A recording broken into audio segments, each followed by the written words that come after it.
Hi, I'm Maddie Musselman on USA Water Polo, and you're watching The American Athlete.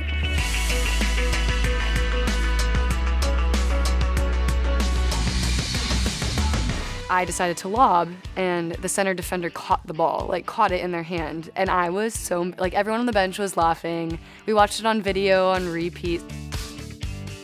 Water polo is very interesting because it's a mixture of so many things, but one of the biggest things is being able to kind of defend yourself while also engaging in the game. And that's one of the hardest pieces is kind of not getting too caught up in the physicality. And I personally am a player that does not like to be touched or punched or anything kicked, but I'm not afraid to do it to people.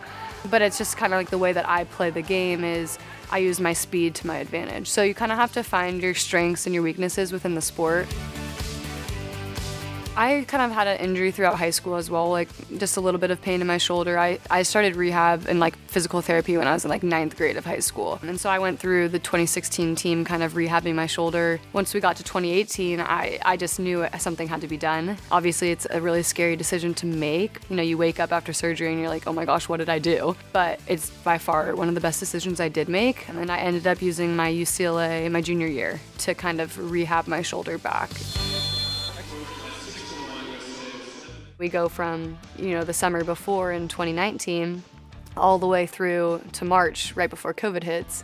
And, we're in the grind. We're, kind of in the middle of it. I think had just hit 200 days to Tokyo. We went to, a Team USA event. We were all getting really excited about it.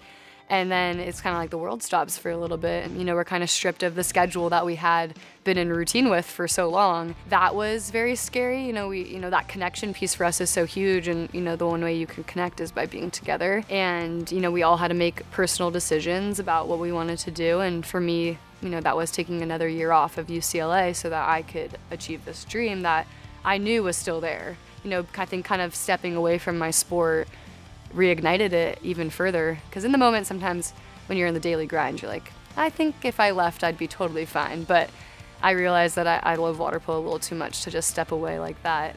And so I was really excited. A lot of us were so excited to come back, and we all had different experiences with it.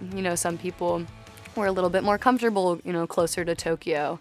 A lot of people were still really scared. I was kind of on both sides where I was definitely comfortable, but also a little bit of the fear of the unknown once we did get to Tokyo and, what that looked like. There were so many rules and protocol, and I think Japan set it up perfectly in making us as comfortable as possible with giving us everything we needed.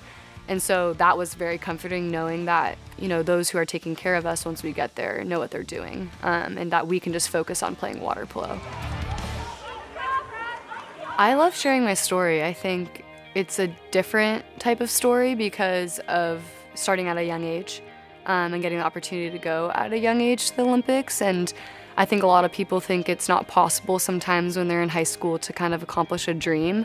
And so when I go back to ODP, the Olympic Development Program, or I go share at a high school, even with college athletes as well, it's just, I think a lot of people sometimes think that dreams can happen later, and I think a lot of people are surprised that things can come sooner than you think. And I also talk about failure a lot because I did fail a lot, and I think you can look at, me accomplishing an Olympic dream at a really young age as, oh, you've never failed a day in your life, but that's just not true because I never made a national team really up until the 2015 summer, and I had joined water polo and ODP in 2012. So I had many years of kind of failing, not making teams, kind of being there as a development player, getting these experiences that I wasn't successful. I was definitely beat down a lot, and so I go talk to these young athletes that are sometimes like, well, I'm not doing well, or, I haven't had success, and it doesn't mean that it's not possible. And, it's still up to this day, I fail all the time.